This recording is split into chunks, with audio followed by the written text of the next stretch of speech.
할렐루야. 주 안에서 반드시 잘 될 것입니다. 코로나 바이러스가 10만 명이 온다 할지라도 하나님이 주권 믿기 때문에 이 모든 것들이 합력해서 선을 이룰 것도 믿습니다. 우리는 기도해야 될 것, 하나님 뜻없이 되는 일이 없사오니 아버지의 뜻이 내 개인에게서 또 가정에서 교회에서 이 민족을 통하여 세계를 통하여 아버지의 뜻이 이루어지게 해달라고 기도합시다. 아멘. 오늘은 본문을 중심으로 제목이 뭡니까? 복음의 빚진 자, 이런 말씀으로 하나님 말씀 전할 때, 아니 내가 빚졌다니 무슨 빚졌대? 말씀을 잘 들으시고 여러분 이 빚진 것 바로 깨닫는다면 여러분에게 큰 은혜의 역사가 일어날 줄 믿습니다. 이거 깨달으면 행복한 인생으로 바꿔질 것을 믿습니다. 아멘입니까? 아멘. 내가 아멘은 까오고 내가 아멘하고. 영국 스코틀랜드에서 살고 있는 한 가난한 청년이 있었습니다. 초등학교 너무너무 가난해서 4년밖에 다니지 못한 이 청년이 도저히 이 나라에서 살아가지고는 가난을 면할 수가 없다. 청운의 꿈을 꾸고 저 미국으로 가려고 마음먹고 기도합니다. 그런데 너무너무 어려워가지고 미국 갈 여비가 없습니다. 하나님 앞에 눈물 뿌려 기도한 결과 핸더슨 분이라고는 이 사람 감동시켜서 그는 여비를 줍니다. 그때 당시 20파운드, 미국 가버리면 도저히 그 당시로서는 받을 가망이 없지만은 믿고서 20파운드를 빌려 주었습니다. 그랬을 때에 이 사람은 이렇게 그에게 말합니다. 제가 이 빚 무슨 일이 있더라도 꼭 갚겠습니다. 감사합니다. 감사합니다. 그렇게 하고 결국은 스코틀랜드를 떠나서 청운의 꿈을 안고 저 광활한 미국 땅에 가서 열심히 땀 흘려 혓띠를 졸라매면서 노력한 결과 얼마 못 되어서 결국은 그 당시 200달러, 거의 20파운드에 가까운 그 돈이 모아집니다. 그래서 매일 굶더라도 50센트씩 이 빚을 제일 먼저 갚기 위해서 저축을 했다는 거예요. 그래서 마침내 돈이 모아져서 그걸 이제 스코틀랜드로 보내고 그 다음에 너무너무 기뻐서 은혜에 감사해서 사람들을 모아 그리고 축제를 벌였다고 합니다. 파티를 벌였습니다. 그랬을 때 한 사람이 그 청년에게 그렇게 물었습니다. 뭐라고 물었냐? 이 기쁜 소감 표정 보니까 너무너무 막 마치 하늘나라 온 것 같은데 소감 한마디 해달라고 그렇게 질문했을 때 그는 이런 아주 유명한 말을 했다고 합니다. 뭐라고 했을까요? 이렇게 말했습니다. 우리는 이미 빚을 다 갚았습니다. 그러나 빌린 돈은 다 갚을 수 있어도 받은 그 은혜는 갚을 수가 없습니다. 이런 말을 했다고 그래요. 여러분, 이 사람이 누구일까요? 혹시 아십니까?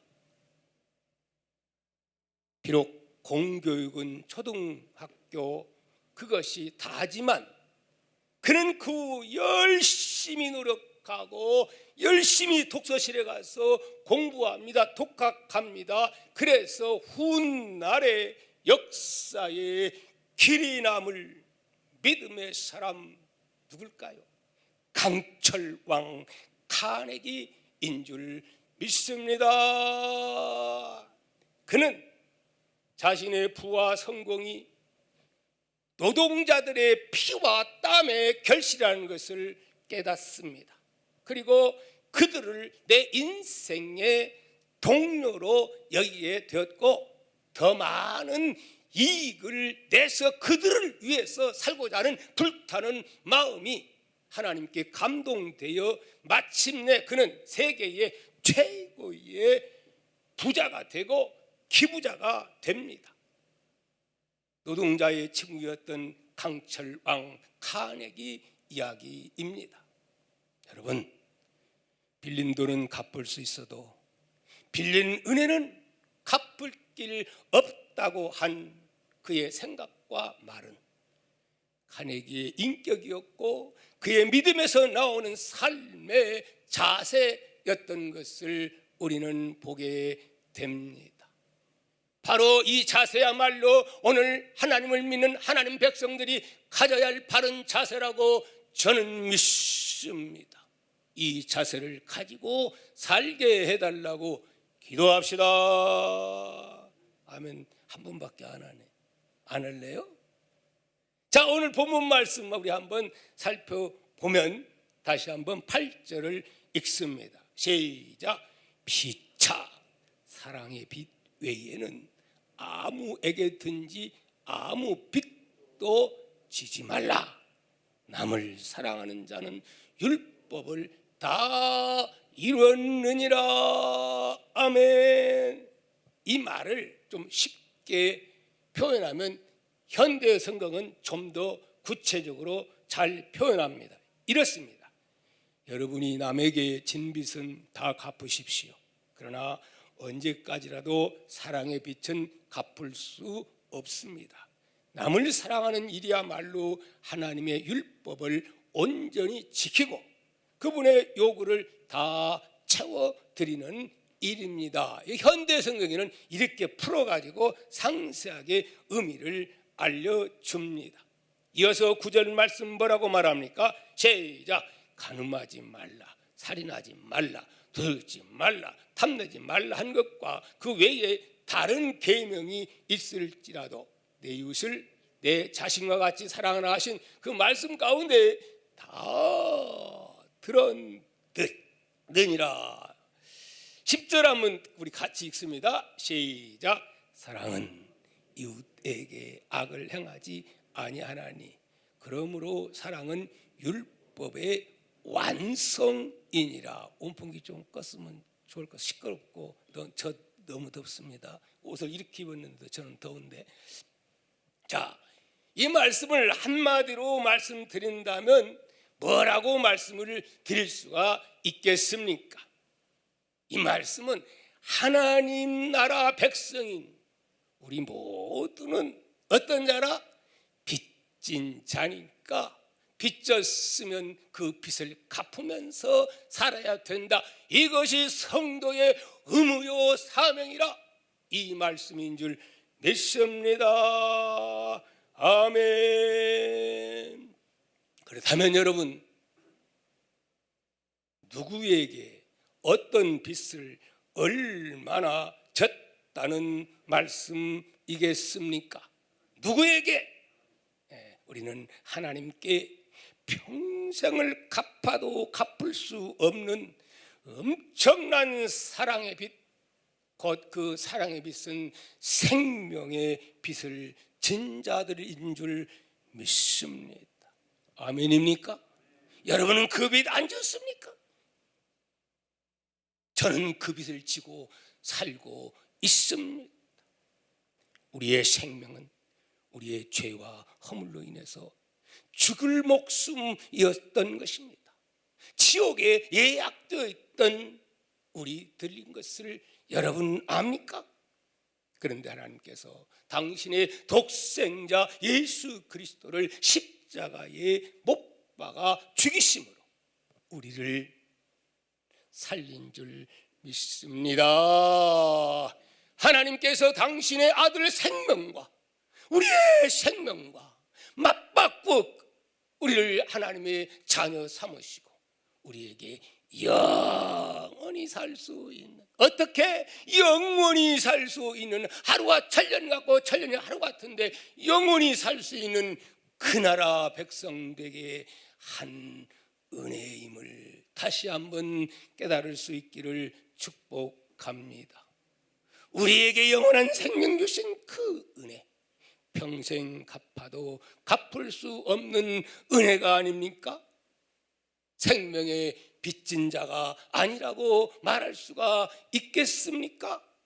이걸 깨달았다면서 그걸 못 느낀다면 양심불량자지. 그런 분 한 분도 없기를 축복합니다. 아멘.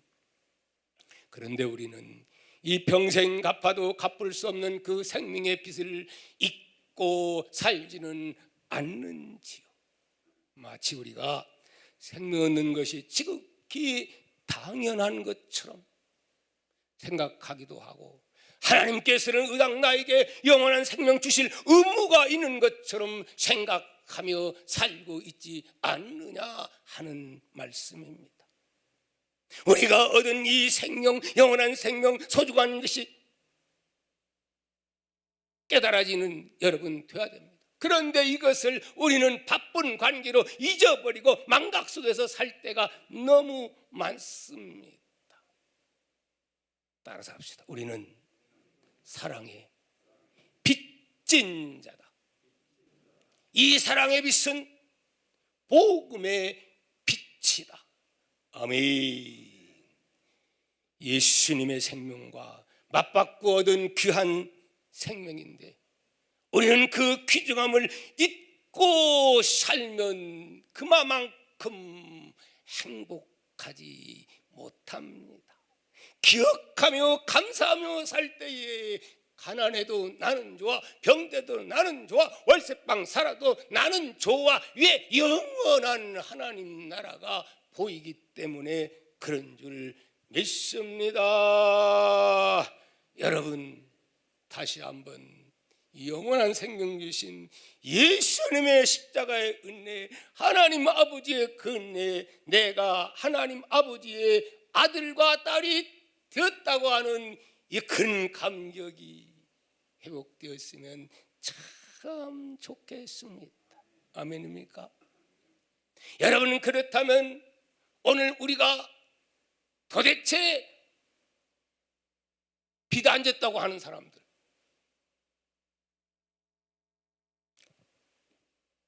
그러면 우리는 이 엄청난 영생의 이 복을 받았는데 우리가 지불한 게 얼마나 많이 지불했습니까? 똑똑하고 잘나고 많이 배웠고 어렵고 선한 것 내놓을 만한 게 있습니까? 하나도 없습니다. 하나님은 이런 거 우리에게 지금도 요구하지도 않습니다. 여러분이 뭐 의롭게 막 이런 짓 해가지고 구원받으려면 구원받을 자가 있어요, 없어요? 없는 거예요. 단 하나 우리 위해서 독생자 십자가에 못 박으시고 예수 그분 믿기만 하면 영생을 선물로 주노니 믿기만 하라고 하는 이 하나님의 요구가 아닙니까? 그거 믿음조차도 알고 보면 뭘로 선물로 줬다고 에베소 2장 8절에서는 그렇게 말씀하고 있습니다.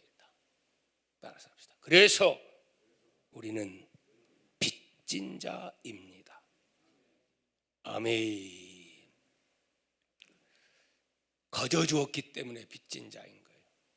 값을 우리가 지불했다면 빚진 게 아니죠. 난 내가 의로워가지고 그래서 내가 구원을 받는다고 생각하면 빚 없는 자지요. 그런 자 있습니까? 우리가 가게에 가서 물건을 살 때 물건값을 지불하고 물건을 가져오면 우리는 그 가게에 빚을 진 것 아닙니다. 그렇죠? 왜? 값을 다 줬기 때문에 빚이 없습니다. 그런데 물건은 가져왔는데 아무런 돈도 지불하지 않았다면 우리는 그 가게에 빚을 진 것입니다. 언젠가는 그 빚을 갚아야 하는 것입니다. 안 갚으면 안 되는 겁니다. 가게 주인이 돈을 안 받겠다고 해도 우리는 은혜에 빚진 것을 잊어서는 아니 되는 겁니다. 사랑하는 성도 여러분, 우리가 하나님께 빚진 것도 같은 이치라는 말입니다. 하나님은 우리에게 어떤 대가도 요구하지 않으십니다. 그래 하시고도 우리에게 영생을 주셨습니다. 거저 주셨습니다. 그러기에 우리는 하나님께 빚진 사람들입니다. 평생 갚아도 갚을 길 없는 어마어마한 빚을 진 자들입니다. 그래서 이 빚진 자에 대한 교훈이 바로 마태복음 18장에 잘 나와 있습니다. 뭐라고 하죠? 어떤 사람이 임금님께 1만 달란트를 빚졌습니다. 여러분, 1만 달란트 말하기가 쉽지요? 계산하려면 복잡합니다. 그 돈은 평생 갚아도 갚을 수 없는 어마어마한 돈입니다. 여러분, 당시 노동자가 하루 품삯이 한 데나리온입니다. 근데 한 달란트, 그게 6천 데나리온에 해당되는 그러한 돈인데, 이 한 달란트는 노동자가 20년 동안, 한 달란트가 20년 동안 꼬박 벌어서 한 푼도 쓰지 않아야 모을 수 있는, 그게 한 달란트입니다, 여러분. 그런데 그는 뭐라고요? 한 달란트 빚진 것이 아니라 1만 달란트 빚졌다고 했으니, 누가 그 계산을 해놨는데 그 양이 20만 년 동안 벌어야 갚을 수 있는 그러한 돈의 액수라고 말하고 있습니다. 아이들이 하는 말대로 죽었다 깨어나도 갚을 수 없는 돈입니다. 그런데 그 어마어마한 그 빚을 그냥 탕감해 줬다고 말합니다. 그런데 보니까 100데나리온 그것 비당 잡았다고 가서 동료를 두드러 패고 감옥에 가두고 그랬다가 나중에 그 소리 들려가지고 얼마나 또 그 사람이 다시 곤욕을 받습니까?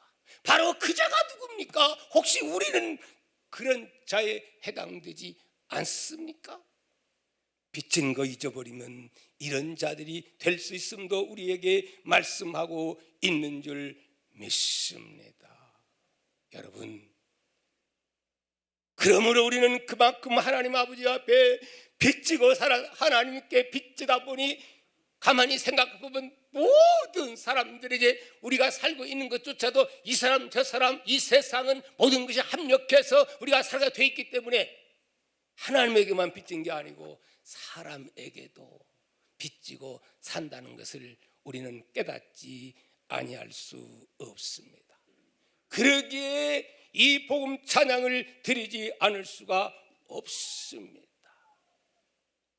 세상에 값진 그 무엇으로도 살 수 없는 것이기에, 연습을 했는데 이거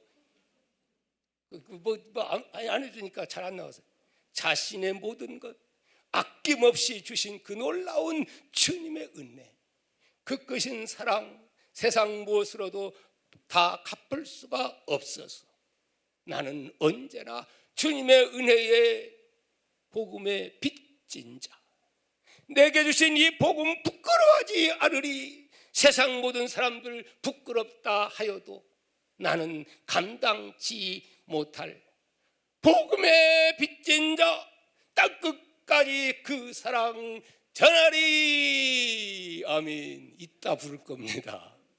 가사가 너무 은혜서, 저는 요즘 새벽에 나오면은 이 가사 또 이 복음송 하나하나 악보 부분에서 배우는데 너무 좋아요. 그러면서 하나님이 나를 어루만져주고 깨닫게 해주시고 하는데, 진짜 하나님과의 이 만남이 천국의 삶인 것을 요즘 철저하게 깨닫고 행복이 넘칩니다. 아멘. 오늘 이 찬양처럼 내게 주신 이 복음 부끄러워하지 않으리. 부끄러우면 안 되지요. 세상 모든 사람들 부끄럽다 해도 나는 감당치 못할 복음의 빚진 자, 어디까지?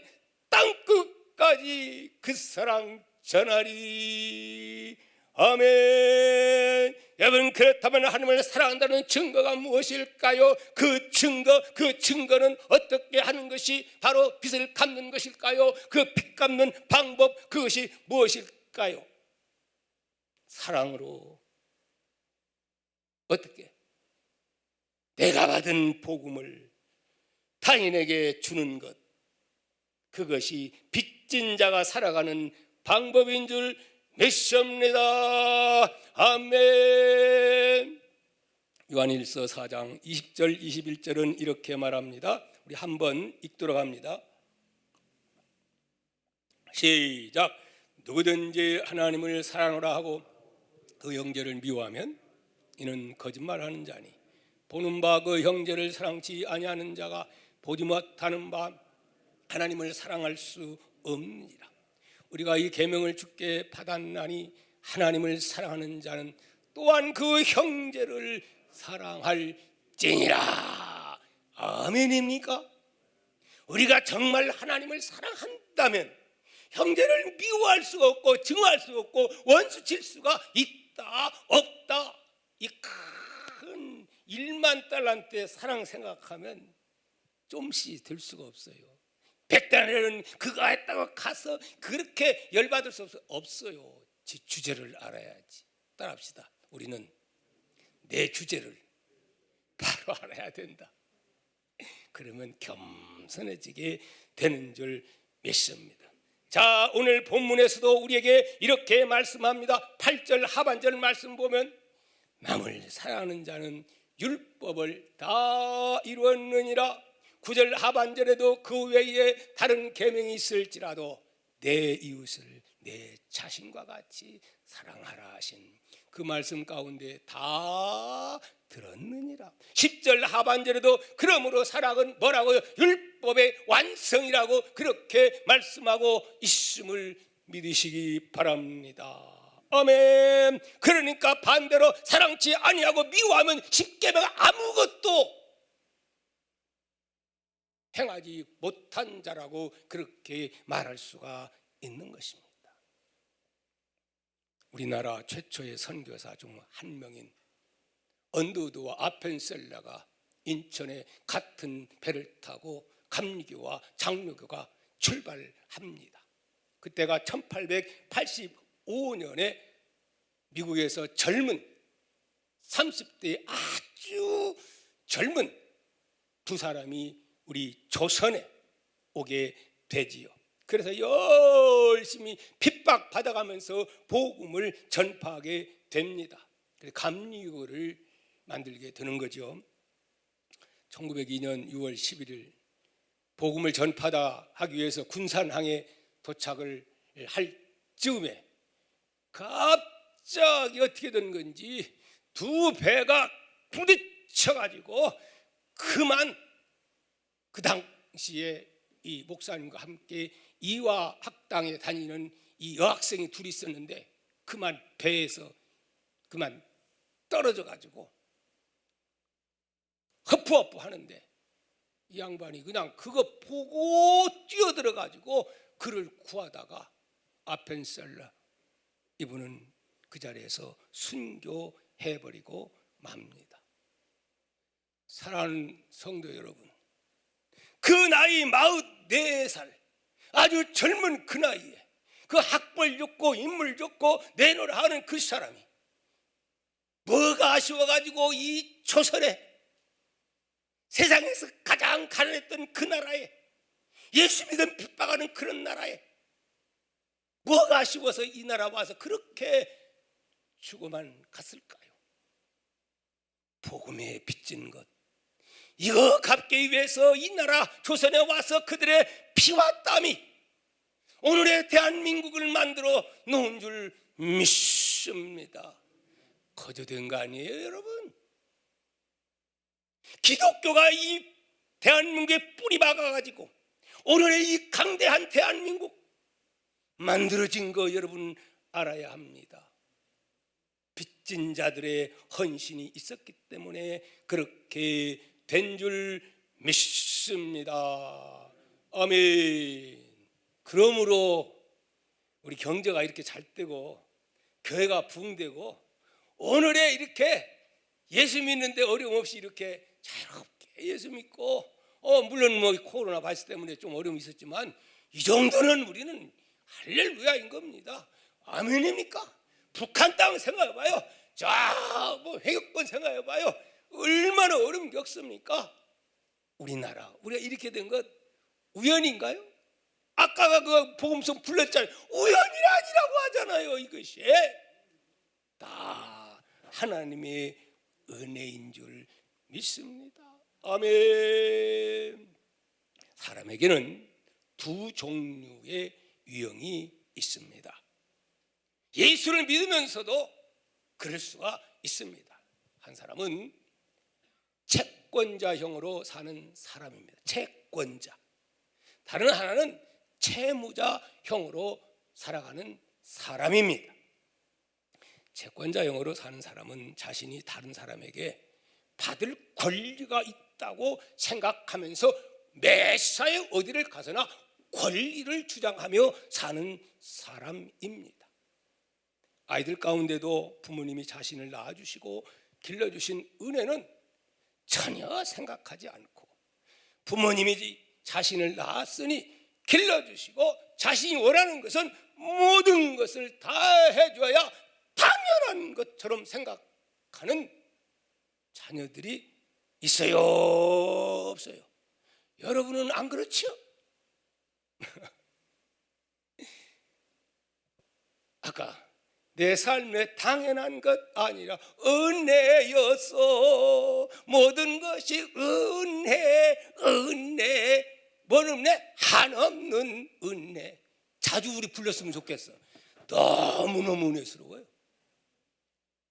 집에서도 좀 이 찬양을 많이 자주 부부간에도 얼굴 쳐다보면서 은혜 부르다 싸우다가도 그냥 화가 확 풀릴 줄 믿습니다. 이 은혜, 교회에서 이 은혜가 강조되어야 될 것입니다. 아멘.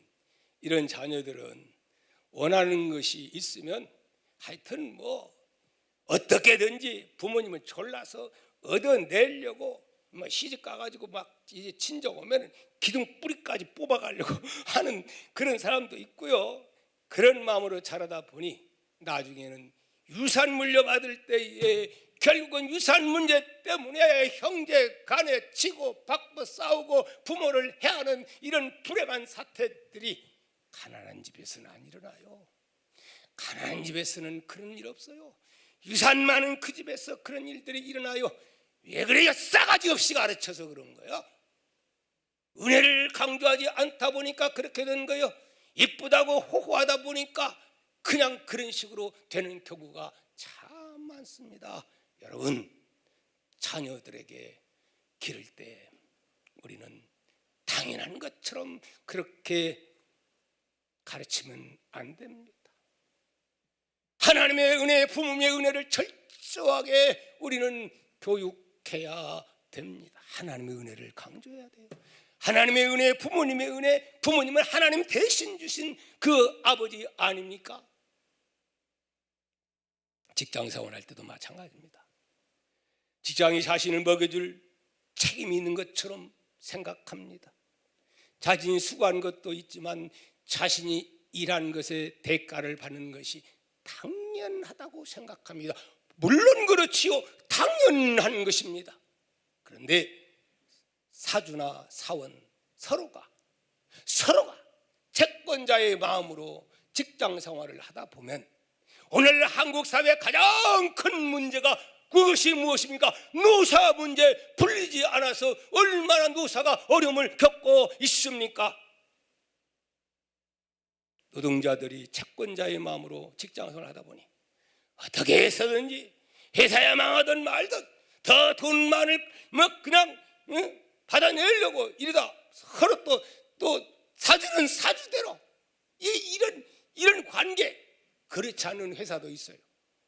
믿음의 회사는 그러지 않아야 될 줄 믿습니다. 서로가 빚진 자의 자세, 사장은 종업원들이 있기에 아까 누구처럼 카네기처럼 그런 자세.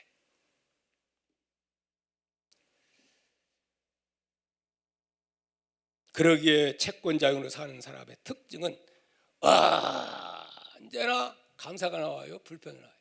불평하게 돼 있어요. 불평하게 돼 있어요. 그러기에 자식은 부모님이 자신에게 충분히 베풀지 않는다고 맨날 불평 원망, 그만큼 주었는데도 불평 원망합니다. 끝이 없는 거예요, 욕심이라고 하는 건. 직장인들은 자신이 수고한 것보다 부당한 대우를 받는다고 항상 불퉁불퉁 그런가 하면은 교회 안에서도 신앙생활을 하면서도 기쁨이 없어, 감사가 없어. 그리고 그냥 얼굴을 항상 쭈그러져 가지고 불통, 이래도 불통, 이 교회는 사랑이 없어. 당신은 뭘 사랑을 얼마나 베풀었는데 자기 한 것은 생각 안 하고, 이런 사람 여긴 별로 없죠? 자, 동네에는 참 많은 것 같아. 아멘. 우리 교회는 어떤 분으로 가득 차야 됩니까? 어떤 자요? 빚진 자의 자세를 가지고 살면 그럴 수가 없는 줄 믿습니다. 우리 동아의 모든 가정들은 그렇게 사시기를 바랍니다. 반대로 채무자의 마음으로 사는 사람들도 있습니다. 그렇게 많지는 않습니다. 이들에 의해서 사회가 아름답게 세워져 갑니다. 교회도 마찬가지인 줄 믿습니다.